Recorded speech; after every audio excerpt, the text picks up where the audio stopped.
Okay.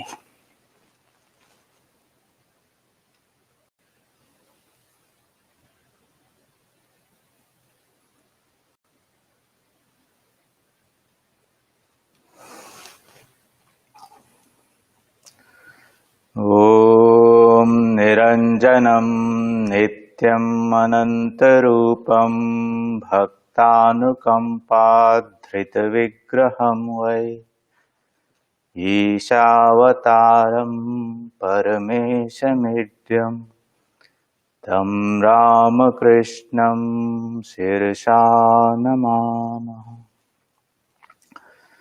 Namaste and welcome to our Saturday morning sessions on guided meditation. As usual, let us start through our meditation. Sit upright, keeping your back, shoulders, neck and head in a relaxed, upright position. Visualize your whole body to be strong and steady. Direct your attention to various limbs of your body, and as you do so, visualize that each part is healthy, pure, and full of divine light. Focus on your feet,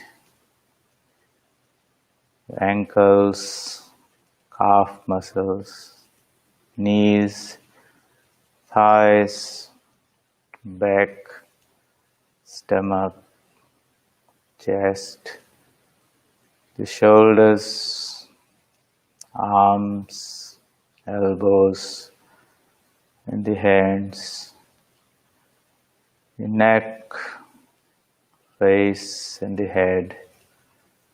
Visualize that the whole body is strong and steady and healthy, and a fit instrument to realize the divine that's within.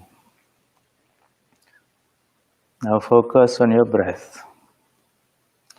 Breathe in a deep, rhythmic manner. Inhaling and exhaling in a deep way.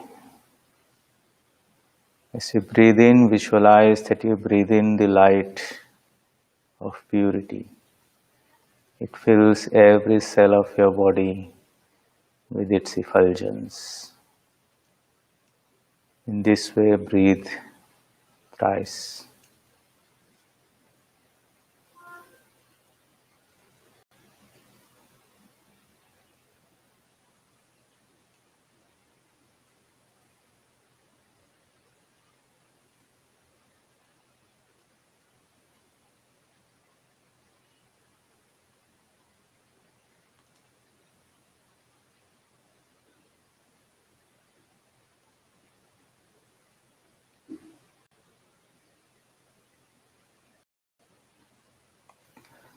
Now let us pray for the welfare of ourselves and all beings in the universe.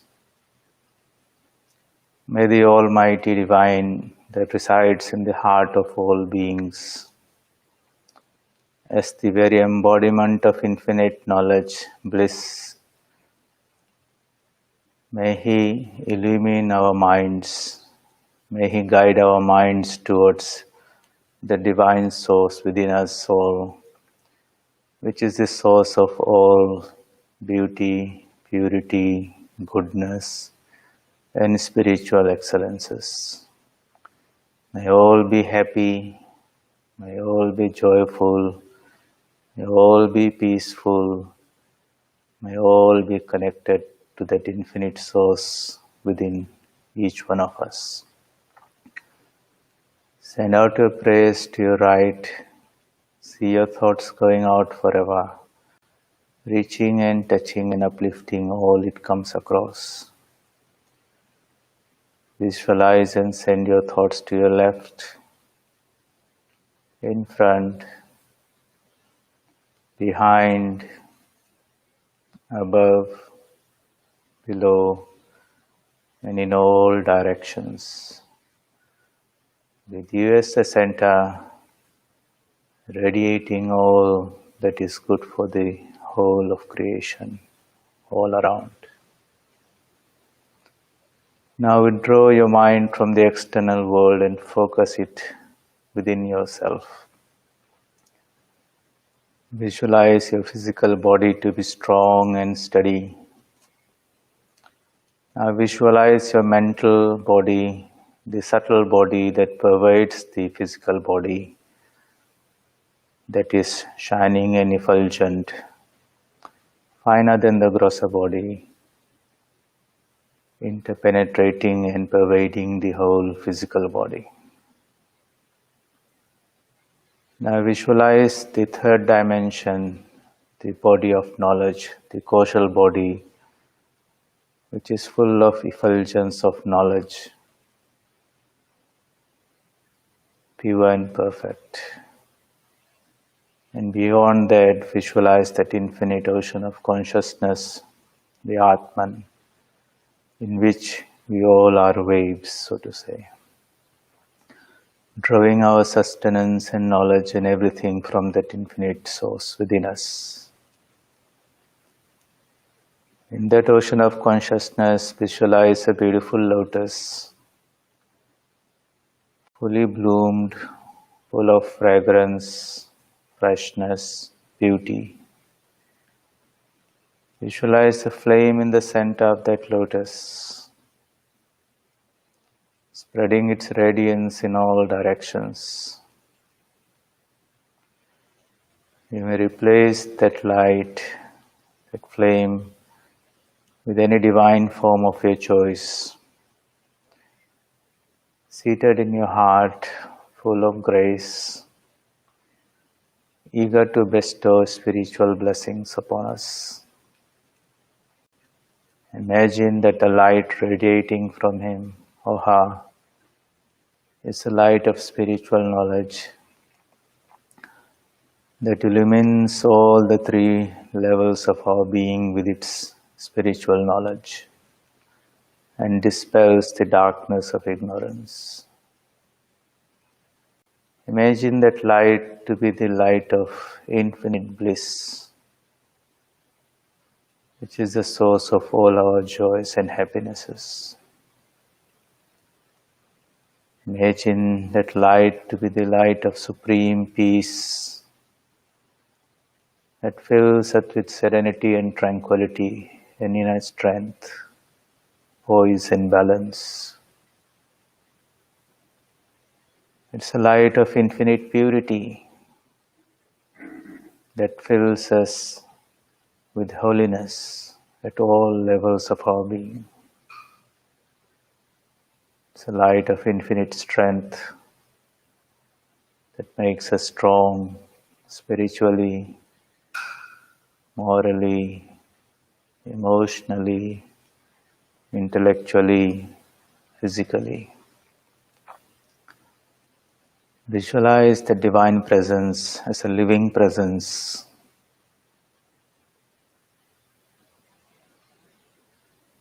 Establish a link and a connection with the divine source within. You may repeat the mantra that you have been initiated with, or the Gayatri mantra, or Om, the universal name of the Supreme Being, or if you wish, Om Namo Bhagavate Ramakrishnaye Namaha, and visualize the form of Sri Ramakrishna therein.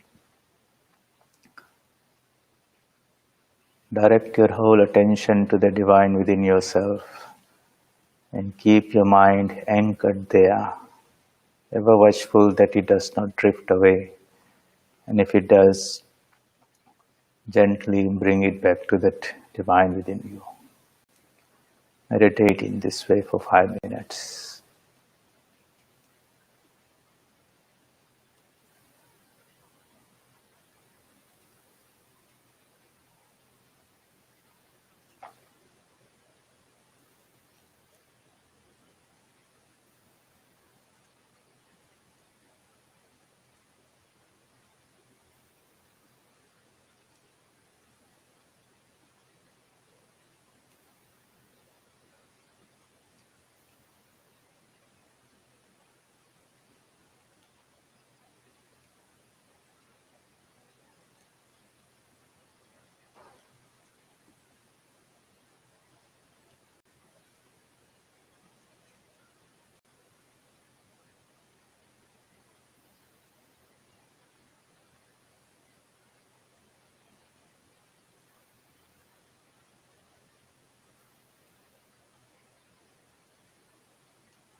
Asato ma sadgamaya tamaso ma jyotirgamaya mrityorma amritam gamaya. Om Shanti Shanti Shanti. Hari Om Tat Sat. Shri Ramakrishna Arpanamastu. So in this way, every day, morning and evening, you dedicate a part of your life towards this inner contemplation, trying to anchor yourself to that higher truth that's within us. Call him or her, whichever name you choose. But that is our higher self. How can we integrate ourselves to that source within us? How we can purify our minds so that that energy and grace flows from within us unobstructed and shines through every thought, word, and deed. And how do you know that we are making progress? As we anchor ourselves more and more into this divine reality within us, you will find that a greater degree of poise and balance comes in our everyday life. We don't get ruffled so much by things happening outside over which we do not have much control. It might knock us around a little bit, but we regain our balance very quickly.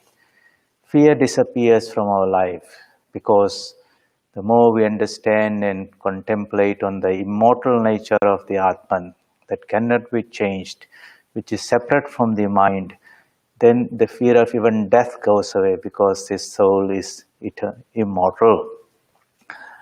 And since the mind is separate from this Atman also, then whatever changes that are happening in the mind in form of happiness and misery, ups and downs, we consider them to be external also. That means we are not the mind. Mind is something that's like a body that has enclosed the soul. One day it also will disappear, and I will not identify myself with that. As that knowledge of our higher self becomes brighter and brighter, the darkness of ignorance automatically recedes away. And from within, just like the sun rises and the night disappears, gradually this soul or Atman will awaken. How do we know that we are making progress in our meditation? By the frequency during the day, how frequently, how often this idea of your inner self, Atman self, pops up in the midst of your everyday activity. You're doing some cooking, you're doing some driving, and suddenly this idea of this Atman within, and you begin to communicate with it, and you're seeking guidance and sustenance and whatever from within, knowing that that infinite source is available there all the time. But we have to turn around and make a connection with this. And you'll find that every time you do that, a greater sense of joy will come from within, because you, even for a split second, if you connect, you feel that power percolating from within your being. And the goal is to be always aware of your higher self within you. A part of the mind should be anchored to that truth within us, and with the rest of it, a small part of it, you can engage yourself in your external activities. This is how we are going to monitor and say, are we making some progress in our spiritual life? We start somewhere, but as we go forward, you'll find from your own personal experience that we are more integrated and balanced and poised, and you radiate that around you. So whoever comes around your ambit, they also feel a person and they feel attracted to you. So that's how meditation would be there. And you do this process daily, morning and evening, and whenever you have a little time. It could be a 10-minute, 5-minute micro meditation in your office. I'll just regather myself for 10 minutes and anchor myself. The more frequently you do, the more you become established in that.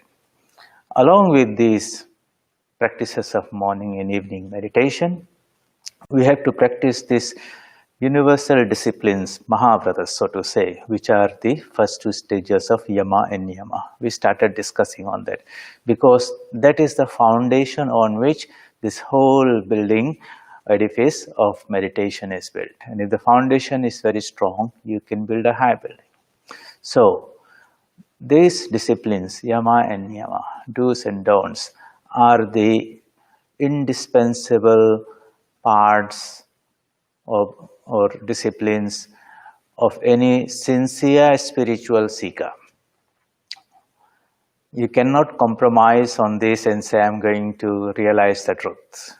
For example, we say, Satyam Shivam Sundaram. In all religions and faiths, God is truth. And how can you forsake truth in your everyday life and yet try to realize it in your meditation? You can't be going towards the west in your everyday life and trying to go east in your meditation process. No, both must be harmonized and reconciled. So, likewise, all these disciplines that are prescribed, we have to be very, very alert. Otherwise, what will happen is the little bit of energy that you will generate and harness during your meditation and spiritual practices will dissipate away, leak away. So Sri Ramakrishna says that if a pot is being filled with water and if there's a little hole in there, no matter how much water you put, it will keep on seeping out there. And these indisciplines, so to say, when we are not very careful and particular about truthfulness and all those things in our everyday life, these are the outlets and the channels through which we dissipate all the spiritual energy. So when we discuss all these things, you'll find that there are some restraints. Don't do these things. Why don't we do that? Because these cause us to lose our spiritual power.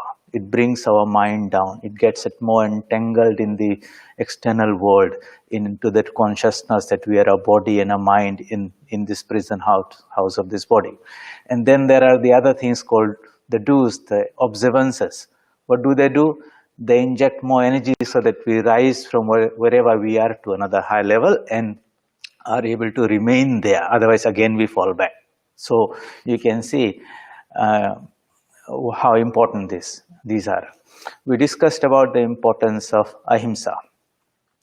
The first disciplines, Yama, is ahimsa, satya, asteya, brahmacharya, aparigraha. Ahimsa means non-violence or non-injury in thought, word or deed. So it's very, very subtle. It's not only about physically harming somebody.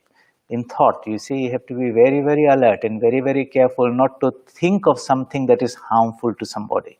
That type of sensitivity of the mind will come when the mind becomes, and as soon as some a thought comes that will be injurious to somebody, you'll remind yourself, this is spiritually harmful to me.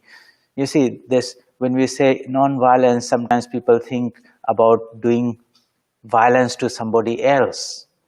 But here we are saying that that is the external part of it. We do harm to ourselves spiritually by engaging in violent acts. So that is, no one wants to do that. But if we do not understand that, then we commit that mistake of self-harm. Doing harm to ourselves by ourselves because we do not recognize that oneness that is behind everything. We think that everything is different, the other person is different from me. And because of that sense of difference, I can only harm. But whenever something is part of your own being, like my own family, you will not, because it is my own community, my own countrymen.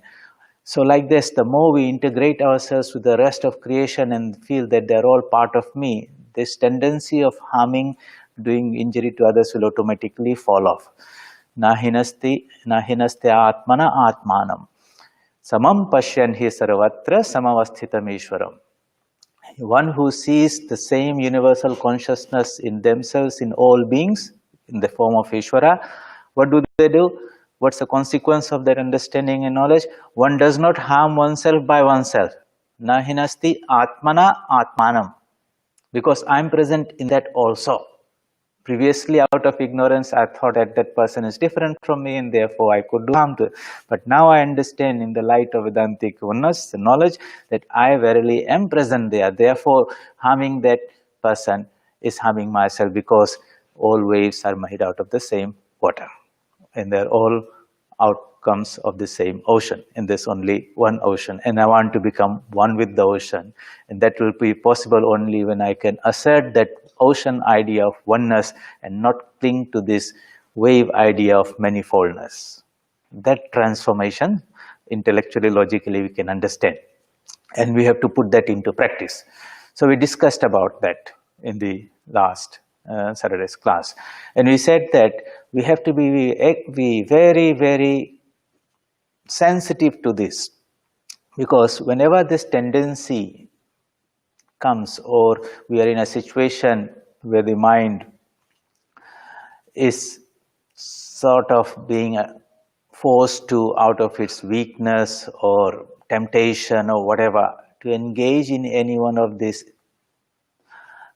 prohibited disciplines of violence or falsehood or something, then we have to remember and remind ourselves that, as taught by Maharishi Patanjali in the Yoga Sutras, that each thought, word and deed has got a reaction to us. As we act, for every action there's a reaction. That reaction comes back to us. It's like a boomerang. You send it out, it comes back to us 1,000-fold. And it comes in what form? Ananta dukkha ajnana phalam. Infinite misery, infinite ignorance is the result if we engage in an improper way through our thought, words and deeds. And no one wants that. So how important it is, how sensitive we should be to this. We said, as soon as this idea of doing some himsa or falsehood, asatya comes in your mind, remind yourself that no matter whether we do or we get somebody else to do it, or we approve it being done by somebody. Krita, I do it. Karita, I get it done by somebody. Anumodita, I approve of it. Sanction it. This is good. He deserves it. Or such type of thought comes. All those will have a reaction. Mridu, Madhya, Adi Matra. A little bit, Madhya is moderate, and Adi Matra intense, in fullness.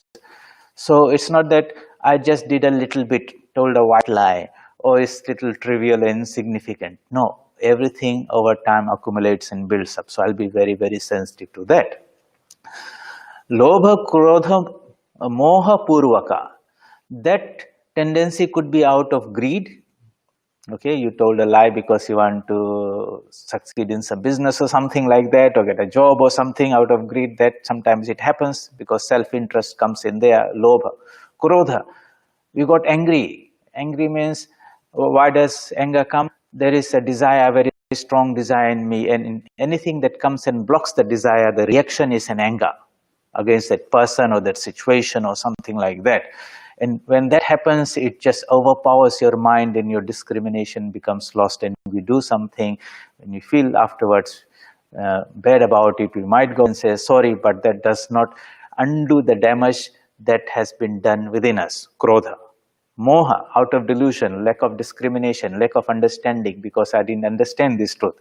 Purvaka, that means these type of thoughts can come out of lobha, out of greed, krodha, out of anger, and moha, out of illusion. It could be very mild, it could be moderate, it could be intense. It could be done by me, it could be done by somebody else, or it could be approved.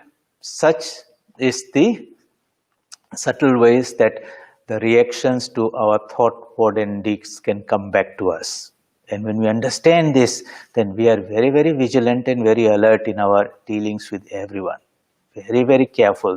That is why it is said that working the path of spirituality is like walking on a razor's edge. Shurasya dhara nishita duratya durgam pathastat kavayo vadanti. Shurasya dhara, like a blade. We are walking on that. You can't be careless, and because one slip you can fall and be cut. So only such people who are very, very alert and sincere about their spiritual life and will have no compromise will reach that goal.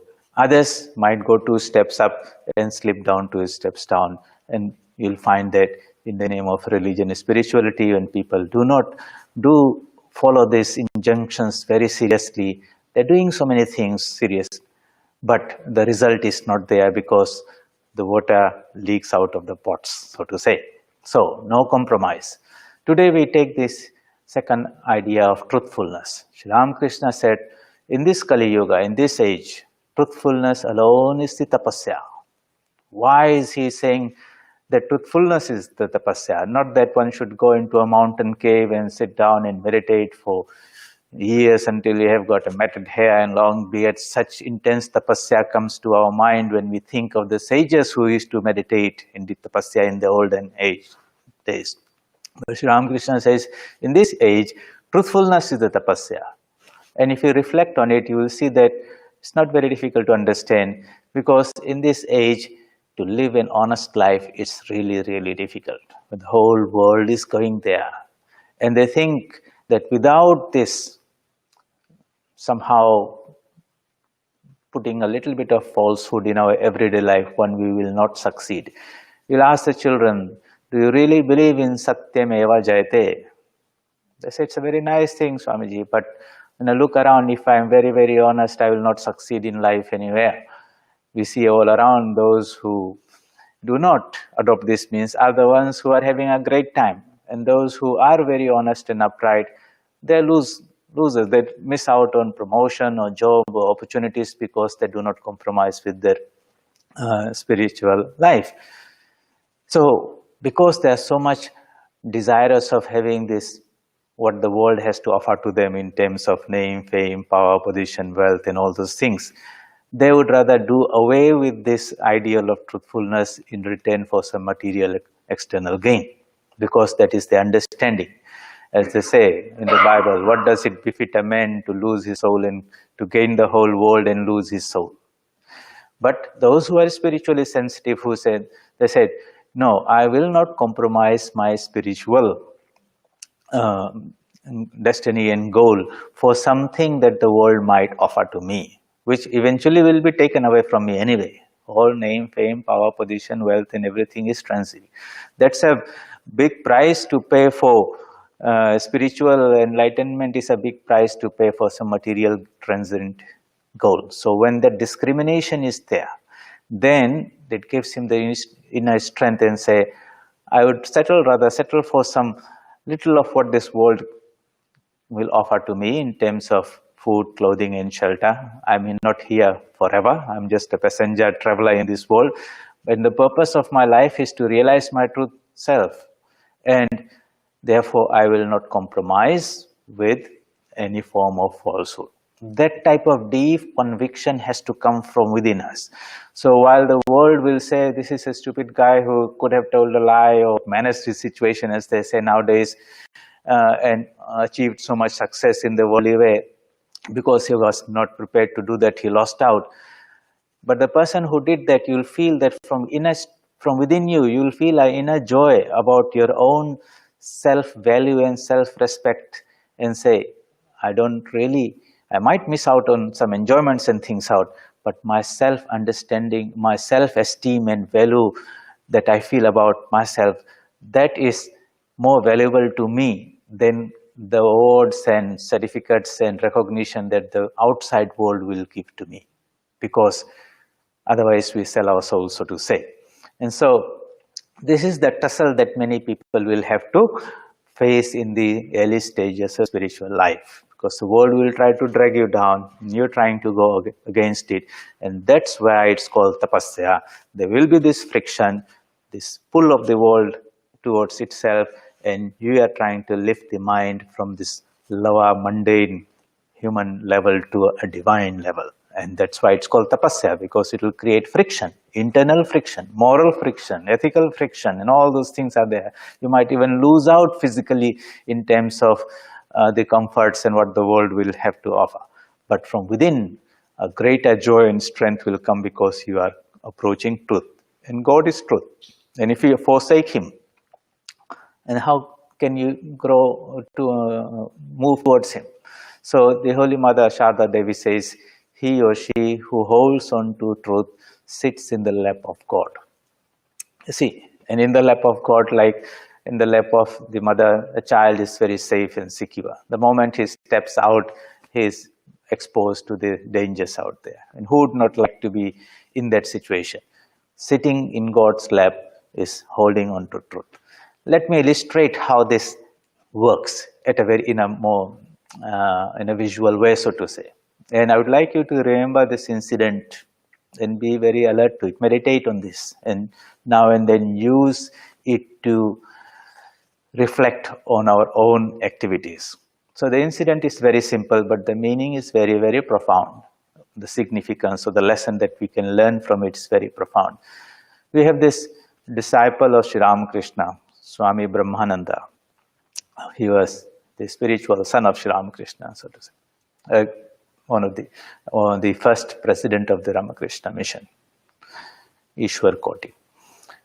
When he was a young boy, his name was Rakhal. At a very young age, he came to Sri Ramakrishna, and Sri Ramakrishna looked upon him as verily as his own son, a spiritual son.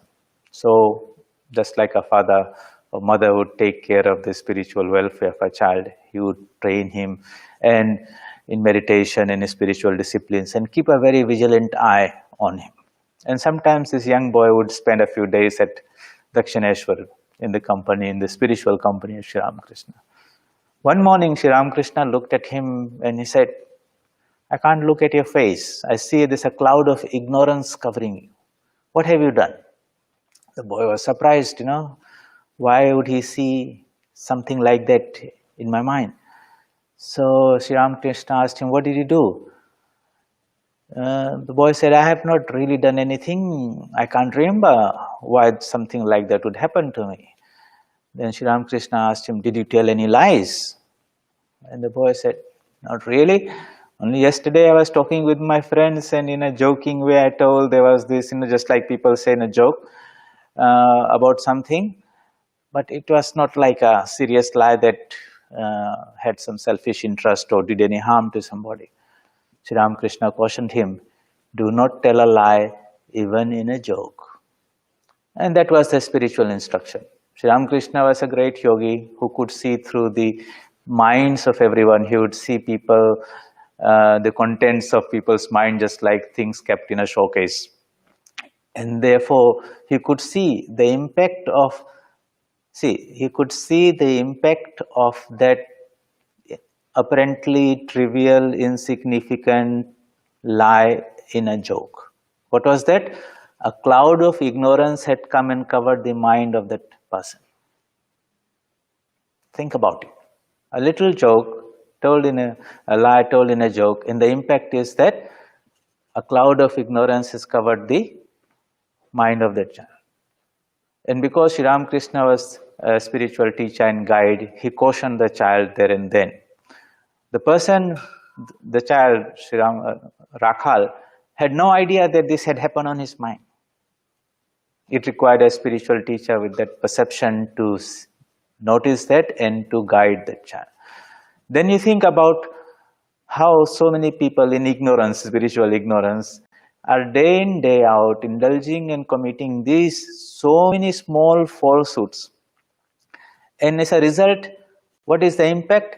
Every action of falsehood is putting a small layer cloud of darkness or ignorance that covers the knowledge of the soul that we are trying to manifest. The light is within, but a little bit more dust comes. And if it is done repeatedly, because it has become a habit, then the impact increases. And if it is done intentionally, you tell a lie and then you tell another one to defend it and protect yourself. Imagine the compound effect of this day in, day out impact of it on the nature of the soul. And no wonder we are stuck in this darkness of ignorance, not realizing ourselves, because in our weakness, in our ignorance, we are doing the exact opposite of what we should be doing spiritually. We are praying to God, we are asking for knowledge, we are asking for happiness and all those things within us. But in ignorance, when we go out in the world, we do something that is more harmful to us in a spiritual sense, that every action like this puts another layer of ignorance. And so we are the creators of our own destiny. Whether we know it or not, the impact is still there. So what the scriptures do, what the lives and teachings of enlightened souls does is that gives us that insight and understanding about how are the consequences of all thoughts, words, and deeds. And when they say, "Do not tell lies, truthfulness alone is triumph, brings us success," then we understand using these examples what and how it really happens. So it's a small little incident, but we can read a lot of meaning into it in a very personal way that should make us very, very alert and particular in our everyday dealings with people around.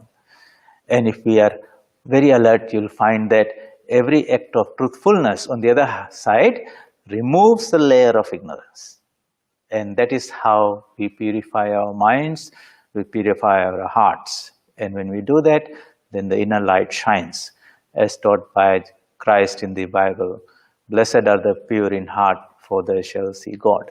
Blessed are those who can purify their own bodies and minds through the spiritual disciplines of truthfulness and non-violence and meditation and repetition of the divine name. And God is not some external being somewhere. He is the innermost consciousness, but we should know how to approach it. Satyam, Shivam, Sundaram. So in our spiritual life, we should be extremely alert and vigilant and particular about the consequences of spiritual disciplines. Because if we slip, then everything, all the hard work can become futile. So in this way, we will practice meditation in morning and evening through our spiritual disciplines, and in the midst of our everyday activities, in our thoughts, words, and deeds, we have to practice these vows of non-violence and truthfulness. So we have discussed two of them, and they are very, very important. Ahimsa, paramo dharma, non-violence. Intentionally should not cause harm and injury to anyone else, because we are doing injury to ourselves. Very strict adherence to truthfulness. Be ready to face a little bit of physical discomfort in this world, but not at the cost of our spiritual life, because that is something too big, too important to lose. Then the third one will take up ahimsa, satya, asteya, non-stealing, not taking anything that does not belong to us, which we have not earned by the dint of our hard work and sweat, so to say, because that is also spiritual. Brahmacharya is the foundation of all spiritual life. The energy that is in the body and the mind has to be harnessed. And first, it has to be prevented, the dissipation of that has to be prevented at a very gross physical level, and then that energy that is harnessed is sublimated and purified and uplifted into a spiritual energy, and that is how we nourish the higher dimensions of our spiritual life, or the spiritual bodies, the subtle body, the causal body. And this is stored within us in the form of what is called the ojas. So that's brahmacharya. Aparigraha would be non-receiving of gifts from others, because when we do that, we lose our freedom to that people, and what we receive acts on our body and mind. When we don't have that sensitivity, we will not feel the impact of it. But as the body and mind becomes more and more sensitive, then you will find that these small things are very, very important, and they make a difference in our spiritual life. So let's keep on this meditations and very vigilantly and alertly be mindful of observing these disciplines in our everyday lives. These are called Mahavratas, the great vows that every spiritual aspirant has to practice. Doesn't matter whichever religion, you will find that these are the foundations of spiritual success. So we'll meet next Saturday. Until then, be safe and meditate, dive deep within, and you find wonderful things that are there. Om Asato Ma Sadgamaya Tamaso Ma Jyotirgamaya Mrityorma Amritam Gamaya. Om Shanti Shanti Shanti. Hari Om Tat Sat. Shri Ramakrishna Arpanamastu.